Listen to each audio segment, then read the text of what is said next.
Inaugurazione, inaugurazione. Dai, inauguriamo l'anno accademico di Una mela al giorno. Certo, forza, a parte l'inno.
Questo era Riccardo Muti. Torna Una mela al giorno e Luciano, insomma, le notizie ci siamo lasciati quest'estate con delle brutte notizie, Certo. La paura, la preoccupazione per i tagli. Continuano, sono confermate, sono confermati, no, sono tanti. Sono in progressione. Sono in progressione. Come avevamo detto 3 anni fa. Sì.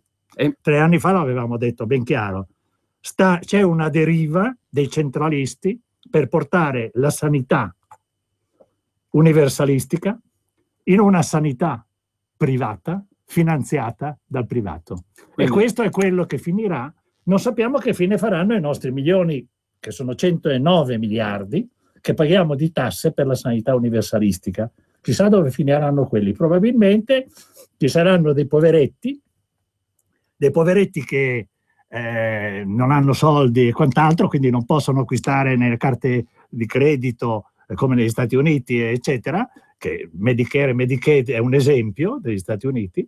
Si spenderanno nella sanità il 19,4-5% del PIL, del reddito, mentre in Lombardia si spende il 5,1%. Quindi ci sarà un grande interesse delle assicurazioni e delle banche, di conseguenza la deriva è sempre bancaria.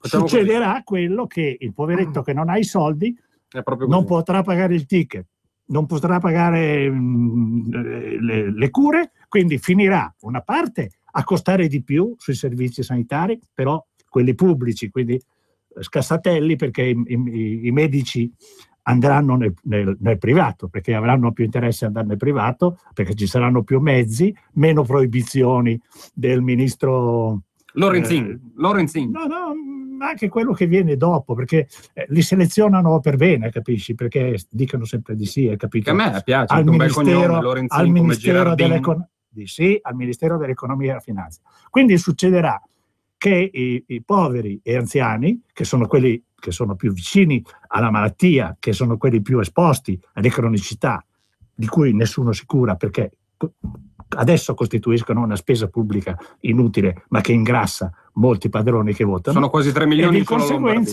di conseguenza la vecchiaia e la povertà costituirà per loro una sorta di eutanasia economica. Grazie, Ministero dell'Economia. Do il numero per intervenire con noi in diretta, che è lo 0266203529, 0266203529. Vi do anche un altro numero, che è quello del conto corrente per fare il versamento per Radio Padania, perché rimango una voce libera. Il numero di conto corrente è 37671294, ve lo ripeto, 37671294.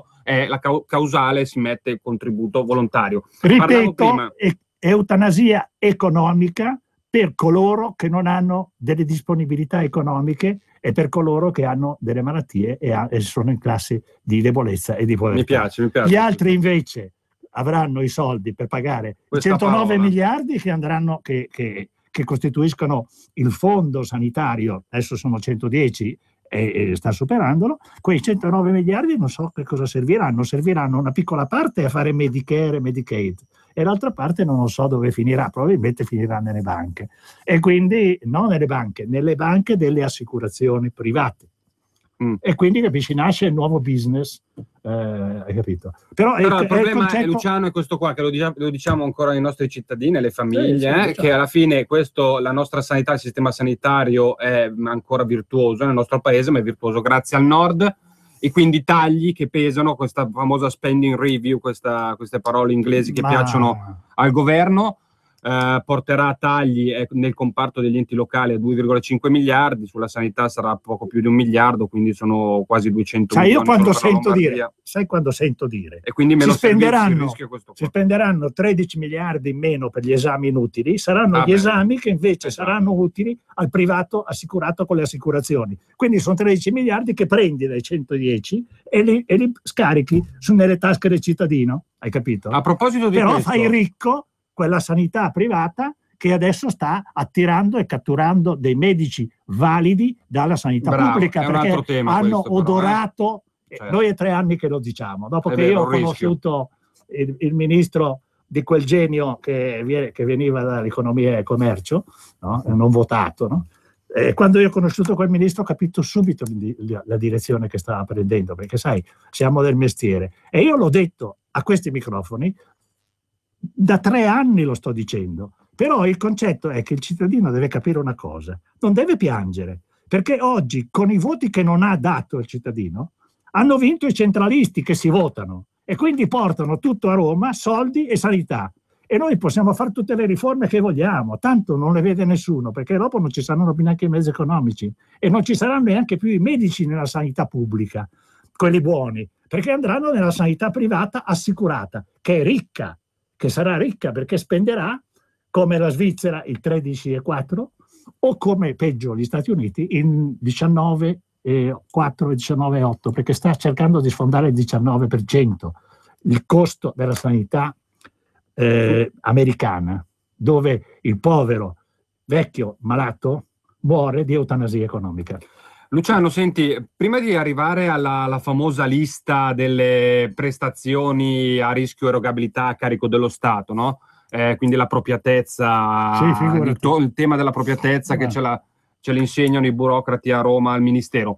Ti volevo chiedere però una cosa, se condividi o meno una riflessione che faccio io, cioè che alla fine al cittadino, il lombardo, ligure, emiliano che sia, interessa alcuni temi che sono, uno, le liste d'attesa, che non siano lunghe, non siano insopportabili. E invece diventeranno lunghe. Il problema del ticket, naturalmente, ma soprattutto la compartecipazione alla spesa farmaceutica, che è importante perché, come ne parlavamo prima a microfoni spenti, se il cittadino fa una visita specialistica magari 1 o 2 volte all'anno, i farmaci li salvano la vita, li deve prendere tutti i giorni e costano e pesano sul portafogli delle famiglie. Allora, tu hai detto 2 cose importanti, io ci aggiungo la terza.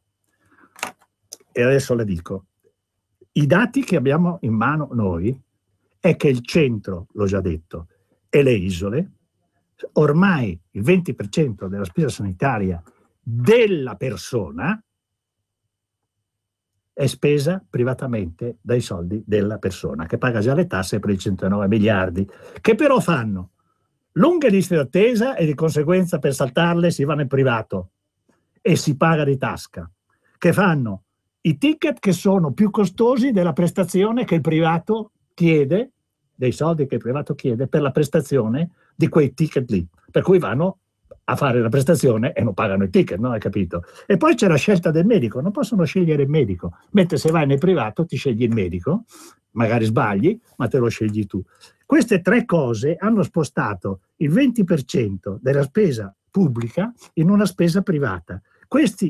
Queste aree sono quasi pronte per le assicurazioni che vengano dalle banche, assicurazioni private e quant'altro che fanno il business nella sanità. Le assicurazioni diranno, ragazzi, non vi preoccupate dell'appropriatezza, come fa il nostro ministro che si fa dire quali sono gli esami inutili, dico se lo fa dire perché non capisco come possa avere la cultura per dire che gli esami sono inutili. E qui ci sarebbe da discutere anche con... No, ma ne parliamo, dopo la pubblicità ne parliamo. No, ma lasciami finire.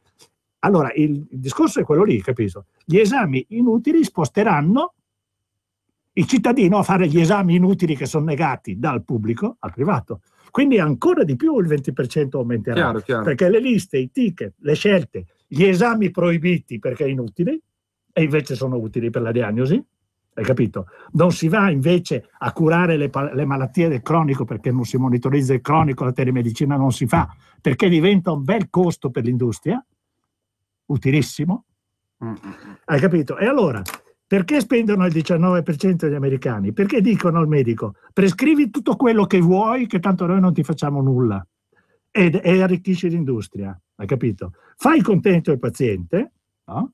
E noi alziamo il premio dell'assicurazione. Bene fatto. 0266203529 0266203529 per intervenire con noi in diretta. Abbiamo ancora pochi minuti prima della pausa pubblicitaria.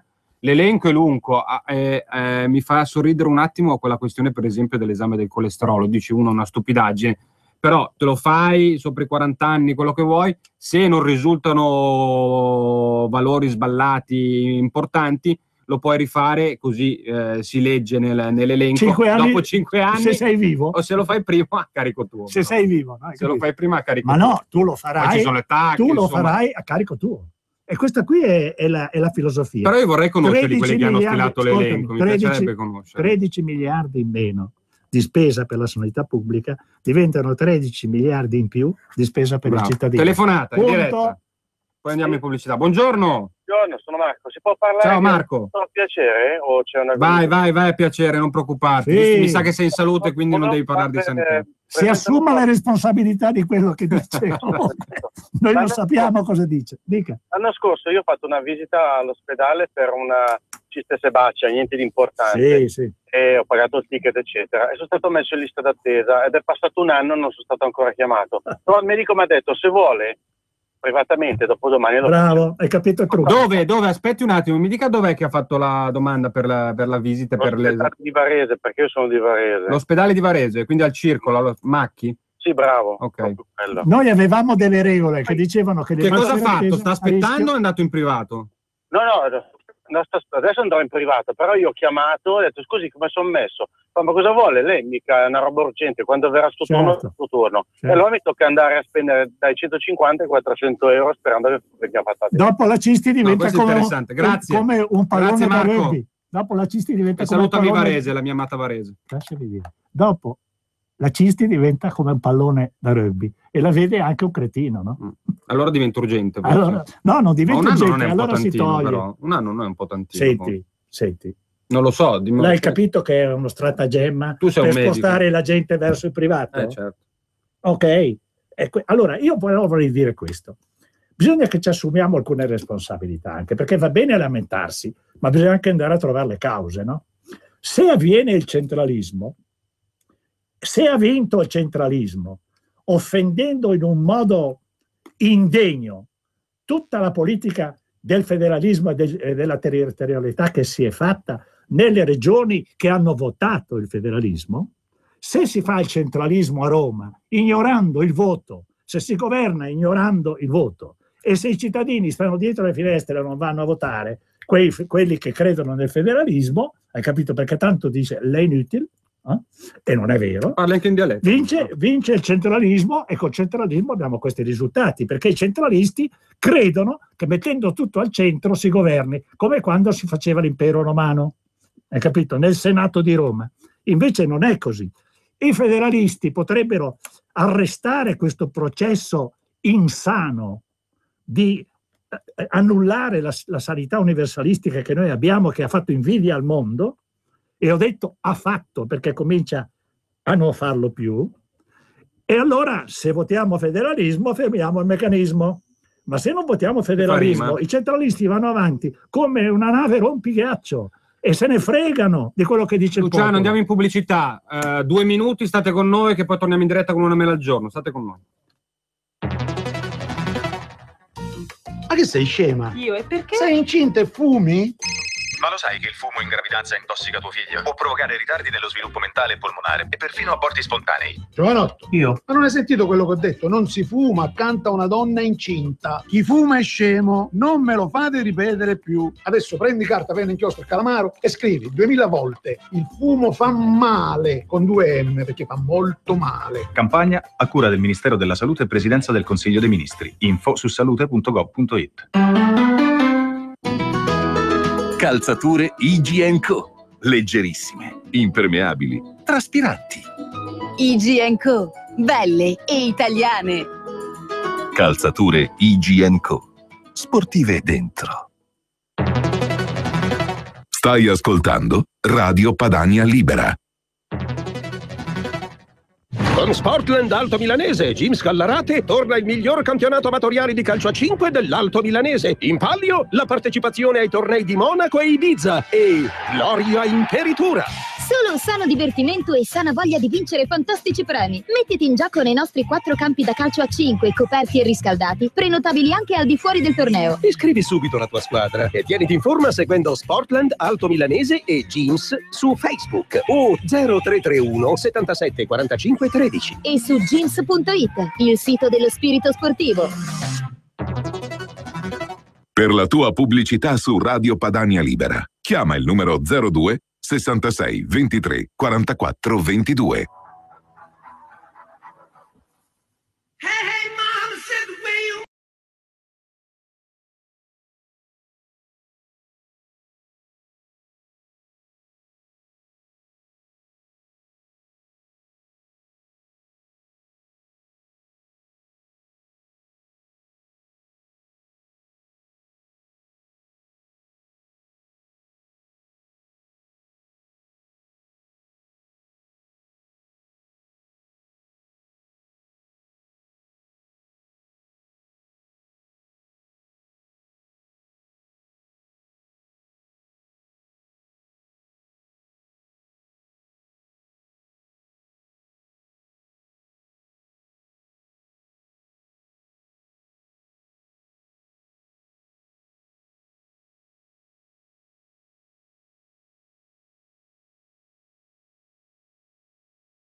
Luciano, allora adesso mi devi spiegare se veramente così si risparmia per le casse pubbliche, se veramente è lì l'inappropriatezza sanitaria, in quel benedetto elenco di 200 e passa 8 prestazioni, se è lì l'inappropriatezza, è proprio lì. Sai, io credo che abbiano fatto dei risonanze, taxi, sì, siccome ormai è tutto impostato sul sistema bancario, hanno fatto dei conti ovviamente e hanno detto bisogna tagliare 13 miliardi e mezzo. Adesso mettiamo insieme degli esami che fanno 13 miliardi e mezzo e li chiamiamo inappropriati.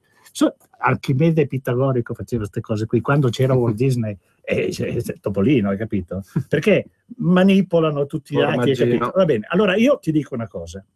Questo è un discorso da centralisti, perché sono loro al centro che dicono quali sono gli esami inutili. E non è neanche un discorso da medico, perché l'esame inutile il medico non può sapere se è inutile, perché prima si fa l'impostazione clinica e poi la diagnosi scientifica si fa escludendola per esami che hanno dato un esito negativo. Certo. E quelli che danno l'esito positivo ti permettono di fare una diagnosi. Approfondimento e tutto il resto. Invece con questo modo qui, la diagnosi la fai col naso, hai capito?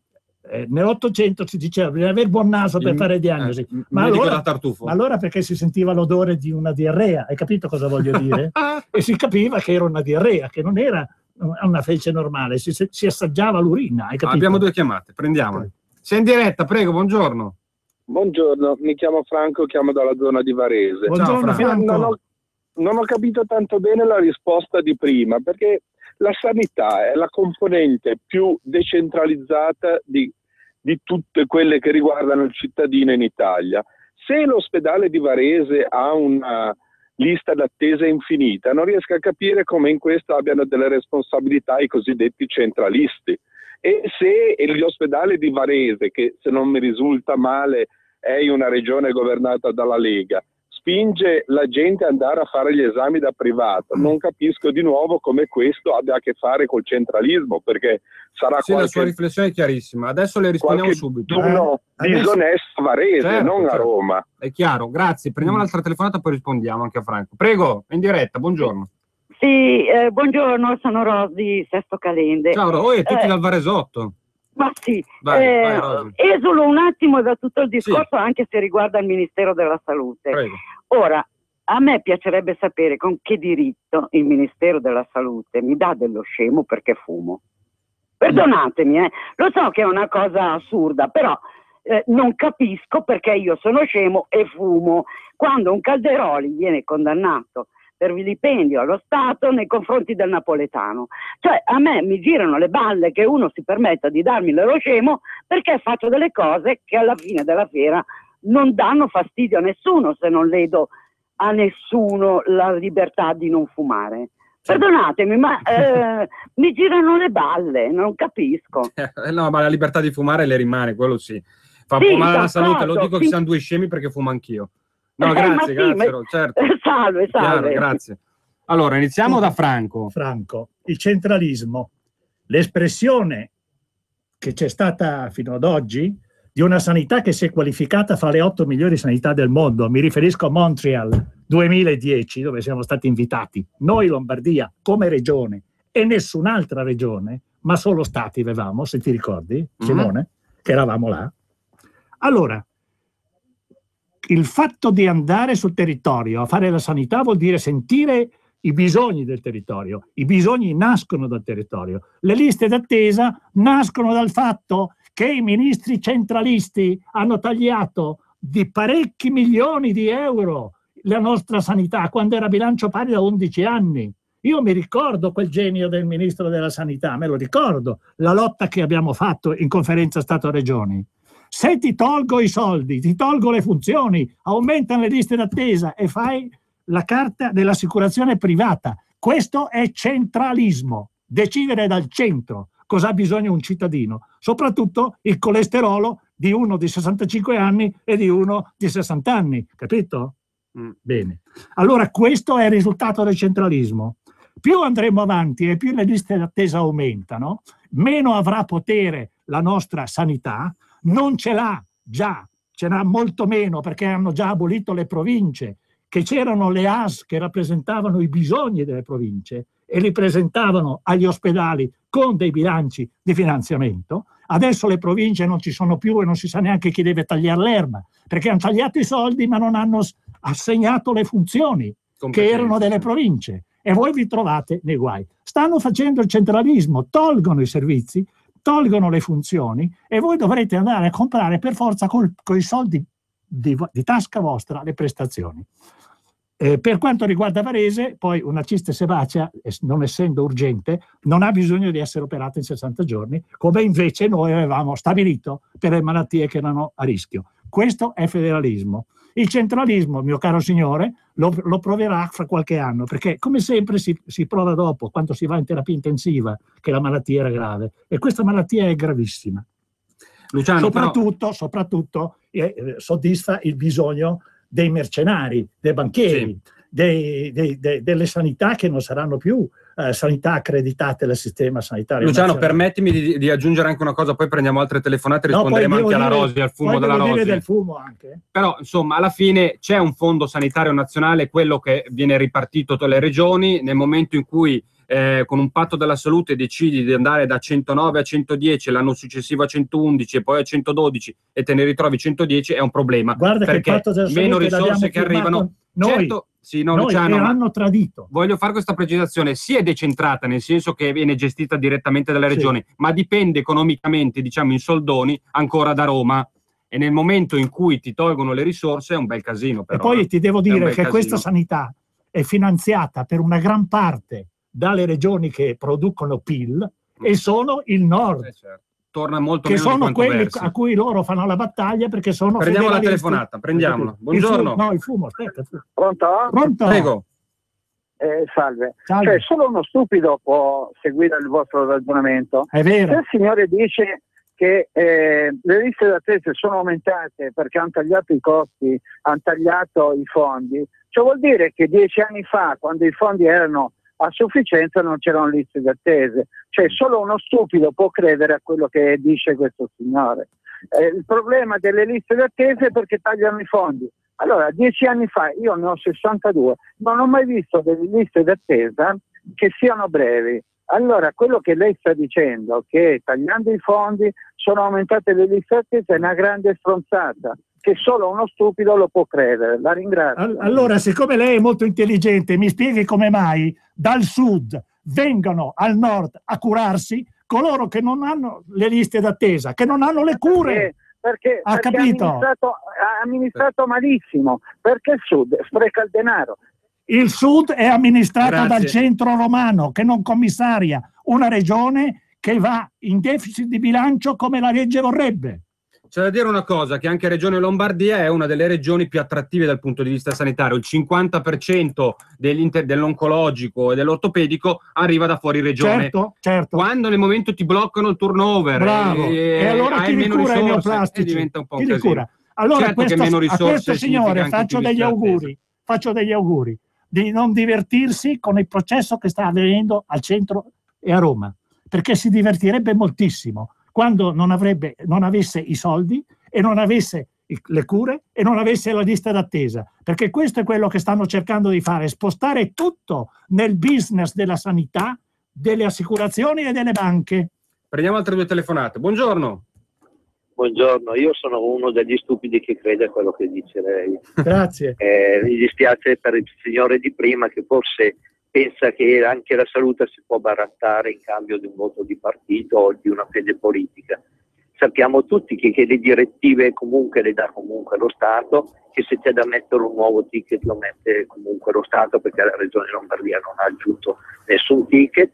E è chiaro anche a chiunque che ha dovuto rivolgersi invece che alla struttura privata che invece quella pubblica, che a volte nella struttura privata si spende meno perché la struttura pubblica ti obbliga a alcune cose che sono solo burocratiche e per cui spendi addirittura di più nella struttura pubblica. Conseguenza quel signore lì si tolga la maglietta da partito e poi parli con noi. E vada a farsi curare un attimino. Grazie, prendiamo un'altra telefonata. Nel centro e nelle isole, e poi vedrà che è bello. Un'altra telefonata. Prego, in diretta, buongiorno.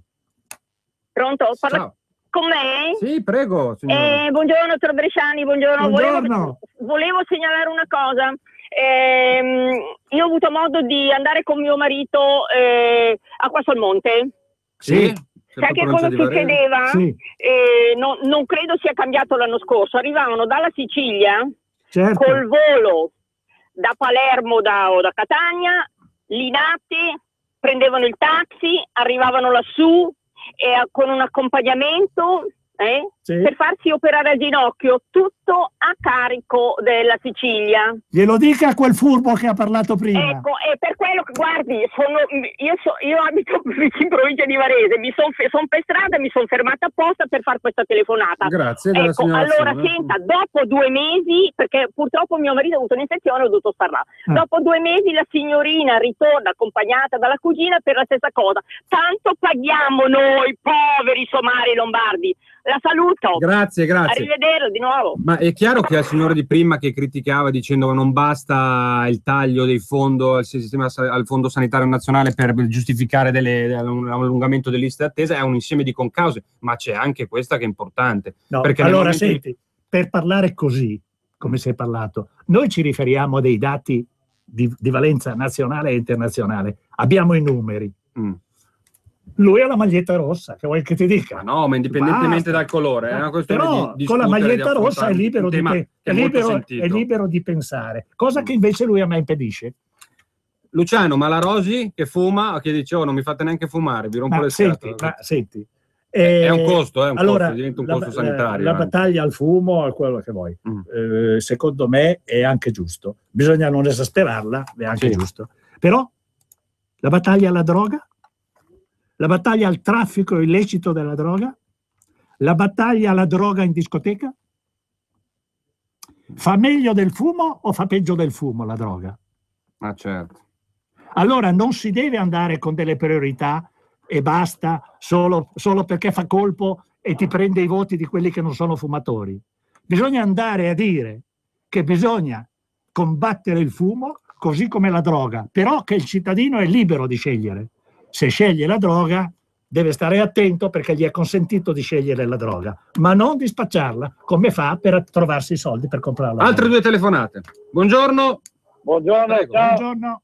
Dottor Bresciani, buondì, sono Romeo di Biassono. Poi, come andiamo? Bene, adesso vado bene perché a febbraio mi hanno impiantato una protesi inversa alla spalla. Inversa? Sì, la protesi inversa si chiama. Perché da 3 anni che l'hanno inventata dei francesi, adesso si può impiantare nelle spalle. E purtroppo io sono uno di quelli che me l'hanno messa. E adesso mi viene da sorridere perché vengono fuori le protesi gay adesso. Eccola, no, ti stavo dicendo perché ho sentito l'ascoltatore, la radioascoltatore prima che telefonava che si lamentava della sanità lombarda. Sì. Allora, a prescindere che io ho dovuto aspettare 6 mesi prima di fare questa operazione, questa protesi a San Donato Milanese dal dottor Randelli, che voglio dire il suo nome perché è veramente un genio a fare queste operazioni. Eccola. E purtroppo ho dovuto aspettare 6 mesi perché prima di me arrivava mezza Italia a farsi operare all'ospedale di San Donato Milanese di queste protesi alle anche, alle ginocchia e alle spalle. Dopo di mezza Italia arriva mezzo mondo perché adesso dobbiamo curare anche tutti i paralitici, para-infermi, come cavolo li vogliamo chiamare, da tutto il mondo, e dopo arrivano i coglioni degli italiani come me che sono 41 anni che lavoro per questo merdoso paese e devo aspettare 6 mesi per essere operato. E comunque sto anche guidando il camion tuttora, sebbene che ho una protesi nella spalla. E sulla lista d'attesa ci sono alcune comunicazioni. Scusa se ti ho interrotto. Sulle liste d'attesa ci sono alcune comunicazioni fatte al finestrino delle prenotazioni che non corrispondono alla realtà per spingere il malato ad andare dal medico privato. Fallo finire. Senti, però, spalle inversa bisogna stare attenti. Col telefono viva voce sei, mi raccomando. Sì. Prendiamo la seconda telefonata. Mi raccomando, in macchina, telefono col viva voce, però, o con le cuffiette. Prego. Pronto? Sì? È in diretta, pronto? prego. Sì, pronto. Scusa se ti ho interrotto, ma volevo dirti questa cosa perché noi abbiamo fatto delle verifiche. Prego, è in diretta. Prego.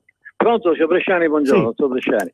Innanzitutto io sono Guglielmo Dal Benca, però sono lombardo. Le posso garantire che ho 2 gemelle ricercatrici che sono stati molti anni a San Raffaele, non dico il nome perché sono conosciute, no, col professor Dulbecco, che non è un giocatore dell'Inter come credono qui, ancora. È vero, più una terra. E ho 7 nipoti, tutti in Lombardia. Sarebbe un giocatore della Sampdoria, capito? Adesso, no, ma guarda che lei era in sci, Allora le dicevo, non sempre, comunque le dicevo, quel signore lì, a parte la maleducazione, lei doveva consigliargli immediatamente, magari io mi incarico di fargli una raccomandata a San Raffaele, per fargli assicurare molto il colesterolo. Hai capito? Perché lì è una roba anche del colesterolo, come minimo. Lascia alla gente l'opinione che assorbe come la carta igienica dai giornali. Grazie. Noi chiudiamo le telefonate perché sono tantissime, abbiamo ancora 5-6 minuti di diretta. Dai. No, Luciano, io ripeto comunque il discorso di prima, perché ti dicevo che uno dei temi che interessa più poi alla fine ai cittadini sono le liste d'attesa, non aspettare troppo tempo che sia un intervento di protesica su un'ortopedia o interventi che può essere una ciste sebacea che poi rischia di infettarsi o di ingrossarsi, magari non sono casi urgenti e quindi sono controllati e possono avere una tempistica dal di 6 medico mesi. Di base perché non sono a rischio, però possono aspettare. È oggettivamente dimostrato che purtroppo nel momento in cui hai meno risorse si rischia di aumentare le liste d'attesa, se hai meno medici aumentano, cos'è il rischio che vadano sul privato? È passato di non moda. È solo un motivo, quello che noi abbiamo cause, fatto però. in Regione Lombardia, dove abbiamo calcolato il rischio potenziale di una malattia in un certo livello di grado e abbiamo dato dei limiti come se superi la lista di questa malattia, la lista attesa di 60 giorni, non sei più accreditato per questa malattia, vanno da un'altra parte, hai capito? E allora ti dai da fare per non avere la lista d'attesa che supera, perché è anche il castigo. Poi c'era la lista d'attesa dei 90 giorni, poi quella dei 120. Si vede che è passata di moda, ma è passato di moda anche un'altra cosa, il finanziamento. Perché se non hai i soldi non puoi avere la funzione. Chiaro. Tu puoi avere la Rolls Royce in garage, come abbiamo noi, che si chiama sanità, ma non abbiamo il cherosene per mettercelo dentro e farlo andare, capisci? Poi la Rolls Royce non va a cherosene, ma hai capito cosa voglio dire? Allora il cherosene sono i soldi che il ministro ci sta togliendo 1780 per creare una situazione in cui il cittadino, non potendo assicurare, vada nelle strutture private assicurate dalle banche che danno i voti e delle assicurazioni che danno i voti a loro. Sei cattivo oggi, massivi, sei cattivo. voti massivi. Decidono anche chi va al governo, le grandi industrie, ovviamente gli altri grandi poteri che non nomino perché mi sporco la bocca. Senti, a te però la parola costi standard non piace più. No, stai attento, io devo dirti questo. Noi abbiamo parlato dei costi standard perché il federalista parla di costi standard. No? Non piace il costo standard ai centralisti perché non hanno i soldi per accontentare i clienti che ti votano. Perché nei costi standard non c'è l'inappropriatezza che il ministro invece dice che c'è negli esami inutili. Che lui è laureato in medicina e specialista anche in epidemiologia, devo dire. E quindi cioè tu dici ogni cittadino lombardo costa 1780 euro? Io dico questo e l'ho detto da 5 o 6 anni. La sanità non è economia e commercio. Bravo. L'economia e il commercio funziona a finanziare i bisogni della gente che nascono dal territorio. Siccome abbiamo avuto, e adesso non lo so, ma allora si avevano 6 regioni che avevano bilancio pari con un costo che non superava i 1780 euro pro capite, vuol dire che anche le altre regioni prendevano 1780 euro e poi si facevano loro gli esami appropriati e non appropriati. E se erano inappropriati si pagavano la differenza con le tasse regionali e vedevi che andavano a casa. Questo è il modo di fare una sanità. Non è quello di andare... Allora io non parlerei più di costo standard che è fallito in 10 anni, perché non lo vogliono, hai capito? Io parlo di finanziamento standard, pro capite. E allora io ti dico Where is my mind? Sentiamoci questa canzone altri 2 minuti. Che vuol dire 1780 euro pro capite di costo. Emilia Romagna, Toscana.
Sui placebo. Where is my mind è importante, però sì. Al centro a Roma dovrei dire where is their mind? Di bamboline. Di bamboline. Luciano, allora, i 1700, insomma, dateci questi soldi che a noi bastano e funzionare meglio tutto. Dov'è la loro mente? O no? Allora, la loro mente è una mente decisa. Perché abbiamo proprio ancora 2 minuti e poi ci dobbiamo salutare. È un patto a livello europeo che hanno fatto, di portare tutto al centro in questo modo. Comunque va bene, fino a quando non si vota federalista va bene per i centralisti e va male per i federalisti che soffriranno queste pene d'inferno. Ma senti, ma adesso con la roba dell'attacco, della risonanza, quando c'è un incontro tra tutti, chiamano a Roma per sapere se possono farlo o no, come funziona? No. Dicono, il ministro, dicono posso fare un attacco? No, dicono al medico, noi giudichiamo se hai fatto un esame inutile. E ovviamente se vieni dalla Lombardia l'hai fatto e se vieni dalla Sicilia no. Benissimo, quindi le assicurazioni adesso interverranno anche qui. È dalla Sicilia che prendi i voti, capisci? E massacri Lombardia, Veneto, Piemonte, Friuli, capisci? Anche l'Emilia Romagna un po', perché sai, anche l'Emilia Romagna è un po', anche lei, la Toscana invece è più vicina al centro, hai capito? Ma l'Emilia Romagna... Poi ci vuole anche poi nelle cose di buonsenso e capacità di discernimento, dai, diciamo. No, bisogna dire che il medico deve prescrivere gli esami che sono necessari e se non li prescrive spende di più e non sta dentro nel costo pro capite, per cui ogni cittadino che supera il costo pro capite, ho capito, per il medico, va ovviamente studiato tutto il blocco d'esami che ha fatto il medico, le diagnostiche, e capire se lui si colloca a destra o a sinistra della media e gli si dice guarda che sei fuori media, ti conviene entrare nella media, e allora lì in modo autonomo gli esami diventano solo quelli utili. Grazie a tutti, noi ci vediamo come sempre fra una settimana, sempre venerdì, sempre alle 13:10 circa. Quindi un buon fine settimana da Simone Girardino e Luciano Bresciani, grazie per essere stati con noi anzi, e grazie a te per essere stato con me, e date Luciano, forza al federalismo, perché vedete cosa sta combinando il centralismo, Luciano, guarda, settimana prossima prometto, lo avvisiamo subito, il nostro dermatologo di fiducia, l'Adriano Radaelli, perché volevo parlare oggi, purtroppo non siamo riusciti a incrociarci, è impegnato molto. So che Anni guarda sempre a fare le visite, quindi è sempre impegnato. Però parleremo anche di melanomi. Perché ci sono parecchi medici che adesso stanno abbandonando le strutture pubbliche. Ho visto l'ospedale di Bergamo, è un po' in difficoltà, è in crisi negli ultimi giorni stanno andando verso le strutture private e quindi hanno capito come va l'andazzo. D'altra parte, quando in conferenza Stato-Regioni senti un rappresentante del governo che dice fate pure voi regioni, tanto vi portiamo tutti al centro, hai capito? Il disegno è così chiaro e spudorato che non ti dico. A settimana prossima!